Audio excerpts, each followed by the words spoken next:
Percy's holding a grudge against Thomas for something that Thomas did. Maybe, just maybe, you can restore their friendship to like it was before. A future where highways are gone, and the magnificent railways that once stood there take their place. Perhaps that makes it all the more an opportune moment for the Anti-Rail League to re-emerge. Why couldn't I stop? Why couldn't I control them? The doctors think he may be paralyzed.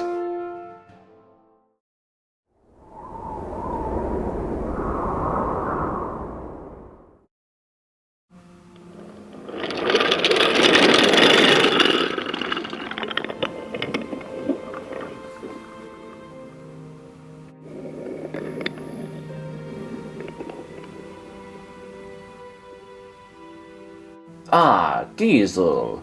You wish to see me? Indeed. There is a matter most urgent which I wish to discuss with you. Alone. Millie, please leave us. But, monsieur... It's all right, Millie. Go.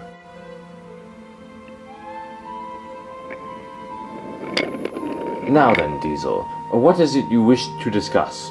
The Norramby Initiative. As it stands at present, its failure is inevitable. You are simply one of my many sadly mistaken detractors, Diesel, and that's not going to stop me from completing my vision. You misunderstand. I completely support the Norramby Initiative's end goal, but I see major flaws in the means you are using to achieve it. Go on. When you first thought of this grand vision, I do not believe you thought it through very carefully. Opposition has reached a level for which you were not prepared. I am not afraid of a handful of protesters or Hayman Waterbridge, Diesel. Waterbridge and the Sodor protesters were just the first. Around the globe, detractors of the Norramby Initiative have formed into a loose organization known to the public as the Anti-Rail League. Aside from the sheer number of people who oppose the Norramby Initiative, they have several big names on their side, celebrities, influential businessmen, and more. Carl Filson, Daniel Moriarty, Frederick Ora, Rupert Thorne, the names are stacking up against you, Sir Robert. What would you have me do, Diesel? I am already putting everything I have into making sure this railway shines as an example, standing out to prove that railways can be a model for the world. The answer, my friend, is escalation. Redoubled opposition calls for redoubled commitment to your own cause. More specifically? Due to Sir Topham Hatt's, unfortunate accident, it seems he has been temporarily taken out of commission. With the seat of the Director of the Northwestern Railway temporarily vacated, I vote that you step in. You know Sir Topham Hatt better than anyone except his own wife. It is time you took his place and made some drastic changes to the railway. You know what they say, out with the old and in with the new. I'm sorry, Diesel, but I simply cannot do what you are asking. First of all, I believe we all know that one of Sir Topham Hatt's children will ultimately take his place. Second of all, even if I were to become the next, a fat controller, this railway has run on steam power since it was founded. It is part of what makes the island of Sodor so very special, and I do not see that changing any time soon. Now then, if there is nothing else, I have many things to do. I am a busy man. Changing the world takes a lot of effort, you know. As you wish, Sir Robert. But consider what I said very carefully. I believe that soon you will come to see just how very right I am.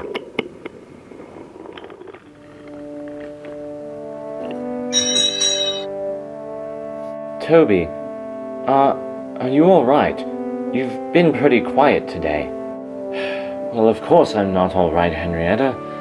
None of us are. Ever since the Fat Controller had his accident, we haven't seen him, and this railway is been a mess. The only reason we're staying together as a railway is because Tidmouth Tower is finally rebuilt.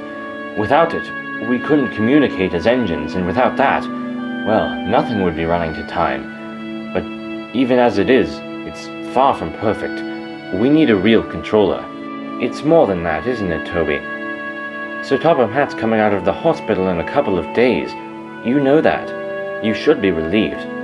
There's something else, isn't there? Oh yes, Henrietta, always the perceptive one. What would I do without you? Yes, there is something else.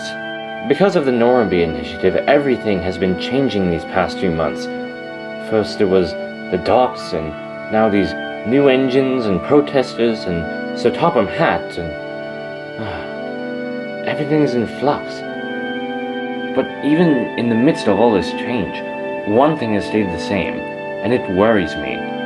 Thomas and Percy, they're still not friends, and no matter what I do, no matter what I say, nothing between them has changed. It's like I'm powerless to help them. Oh, Toby, you're not powerless. It's just that you've refused to take hold of your power's true potential. Maybe it's time for something a little more drastic, a little more active. What do you mean? I think you've become frustrated because you've been waiting for so long for time to do its work, for time to repair the relationship between Thomas and Percy. But after all these months, I think it's become pretty clear that you need to take a more active role in their friendship. You want my advice? Get Thomas and Percy to meet with each other, and sit them down, metaphorically, and don't let either of them leave until you've negotiated some kind of end to this mindless feud. How am I supposed to get them to meet with each other? Neither of them would come if they knew the other was coming. You're right. If they knew the other one was coming, you don't have to tell them. Henrietta, you want me to lie to them? Oh, Toby, it's not a lie. It's just maybe withholding the truth a little bit. If you tell them both separately to meet with you at the same time and the same location, then they'll both come. And as long as you're there, then you won't have lied at all, will you?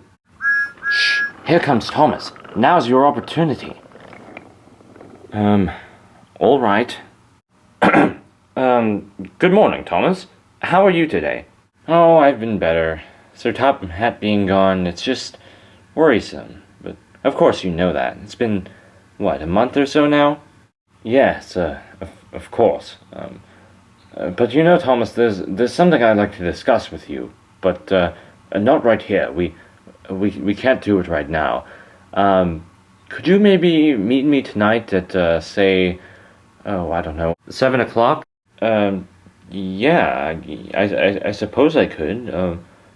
Where would you like to meet me? Oh, I don't know, perhaps, Farmer McColl's farm? Yeah, that's fine. Yeah, I can meet you there, but, do you mind telling me at least a little bit about what all this is about? Oh, yes, I'm afraid all I can tell you at this point is that it's very, very important, but I'm afraid it's time for me to go. I have another job to do. I'll see you tonight. Oh, yes, see you tonight, Toby. Now what could all that be about?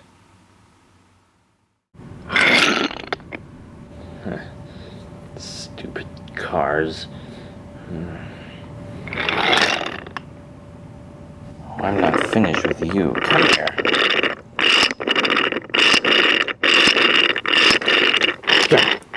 James? Why couldn't I stop?